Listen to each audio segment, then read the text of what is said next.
ఈ రోజు కోసం నేనెంతగానో చూస్తూనే ఉన్నాను ఇన్నాళ్ళుగా.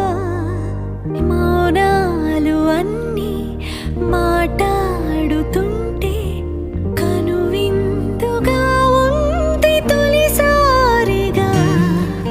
అపురూపమేగా నాకీ క్షణాలు, దాచేసుకుంటాను జ్ఞాపకాలు.